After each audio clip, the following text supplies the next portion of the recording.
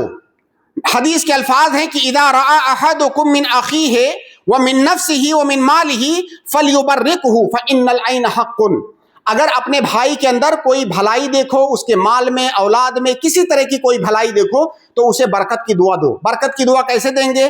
آپ عربی میں بارک اللہ فیک کہہ سکتے ہیں، یا آپ اپنی زبان میں کہہ سکتے ہیں کہ اللہ تعالیٰ برکت دے۔ اگر آپ نے برکت کی دعا دی تو پہلی بات تو آپ حسد سے محفوظ رہیں گے، دوسری بات آپ کے نظر بد سے وہ انسان محفوظ رہے گا۔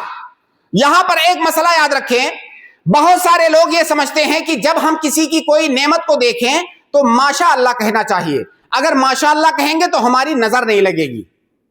قرآن اور احادیث کے نصوص کے اندر ایسا کچھ نہیں ہے۔ جو چیز ابھی میں نے حدیث کے اندر پڑھ کے سنایا کہ آپ کو ماشاء اللہ نہیں کہنا ہے، اگر کسی کی نعمت کو دیکھنا ہے تو فلیبرکہ، اسے برکت کی دعا دینا ہے۔ ایک حدیث کے الفاظ ہے فلیدع لہ بالبرکہ، اسے برکت کی دعا دینا ہے۔ تو اگر ہم صرف ماشاء اللہ کہتے ہیں تو یہ کافی نہیں ہے، اگر ماشاء اللہ کے ساتھ تبارک اللہ لگاتے ہیں تبھی اس حدیث کا جو تقاضا ہے وہ پورا ہوگا۔ بہت سارے لوگوں کو ہم نے دیکھا ہے اپنی گاڑیوں پر ماشاء اللہ لکھ کے رکھتے ہیں، گھروں پر ماشاء اللہ لکھ کے رکھتے ہیں۔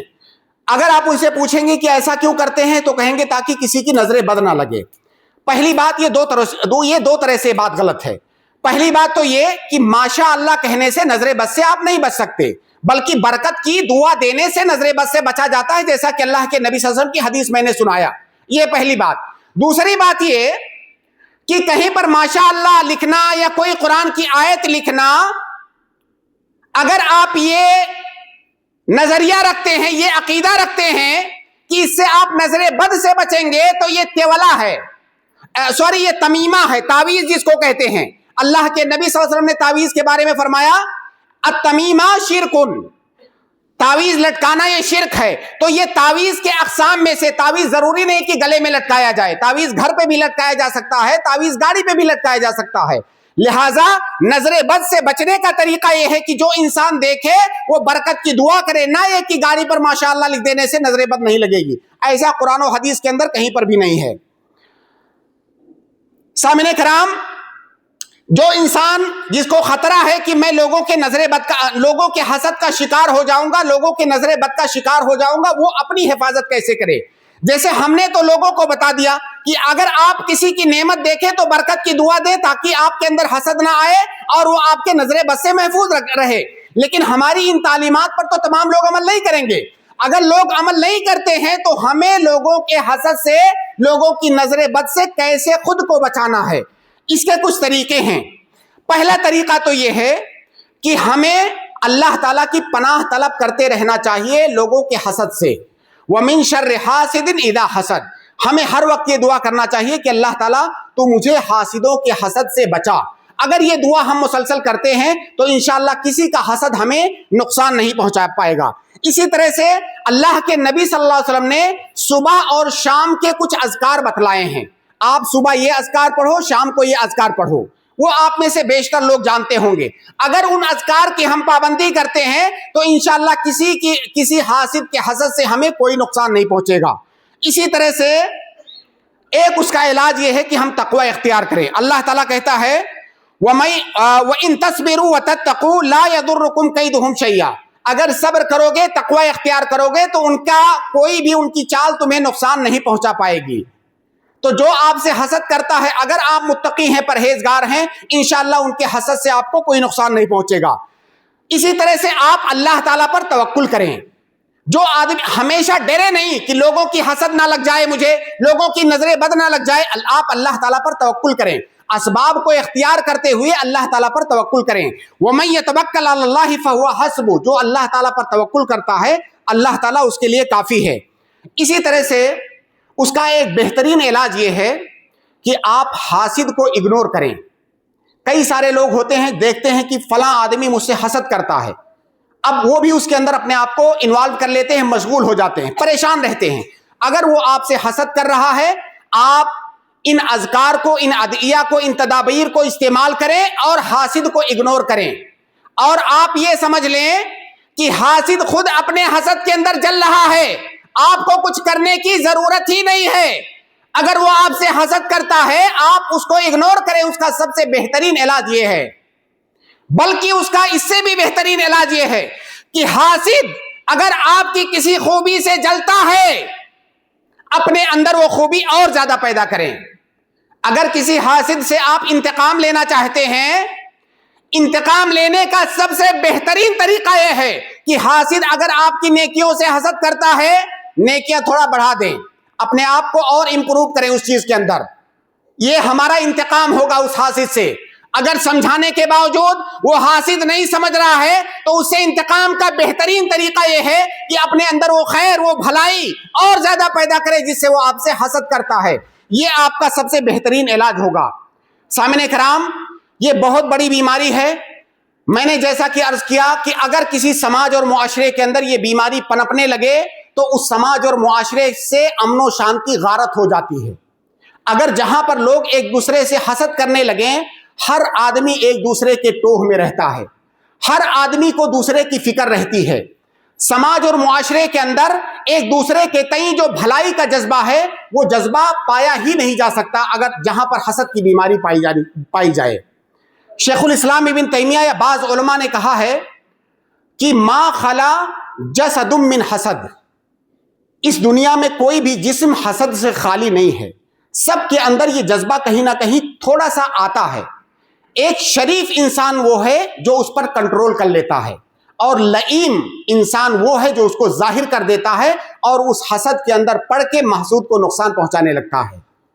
تو ہمیں اللہ تعالیٰ سے دعا کرنی چاہیے کہ اللہ تعالیٰ ہمیں اس خطرناک بیماری سے ہمیں بھی محفوظ رکھے، اور جو لوگ ہم سے حسد کرتے ہیں اللہ تعالیٰ ہمیں ان کے حسد سے بھی محفوظ رکھے۔ ہمیں اپنے اندر وہ تمام اوصاف حمیدہ اور اخلاق حمیدہ پیدا کرنے کی کوشش کرنی چاہیے جس کا حکم ہمارے نبی صلی اللہ علیہ وسلم نے ہم کو دیا ہے۔ اللہ تعالیٰ ہمیں ہر طرح کے حسد سے، ہر طرح کے شر سے اللہ رب العالمین ہماری حفاظت فرمائے۔ اللہ رب العالمین ہمارے دلوں کو تو پاک کر دے، تو صاف کر دے، ہمارے دلوں کے اندر اپنے مومن بھائیوں کے لیے محبت پیدا کر دے، الفت پیدا کر دے۔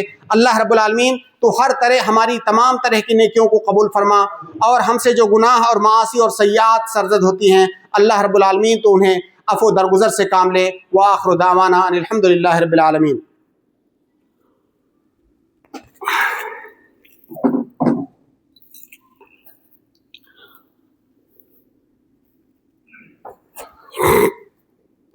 ان الحمد للہ نحمده ونستعینه ونستغفره ونعوذ باللہ من شرور انفسنا ومن سیئات اعمالنا، من يهده الله فلا مضل له ومن يضلل فلا هادي له، واشهد ان لا اله الا الله وحده لا شريك له، واشهد ان محمدا عبده ورسوله۔ اما بعد، ان الله وملائكته يصلون على النبي يا ايها الذين امنوا صلوا عليه وسلموا تسليما۔ اللهم صل على محمد وعلى آل محمد كما صليت على إبراهيم وعلى آل إبراهيم إنك حميد مجيد۔ اللهم بارك على محمد وعلى آل محمد كما باركت على إبراهيم وعلى آل إبراهيم إنك حميد مجيد۔ قوموا للصلاة۔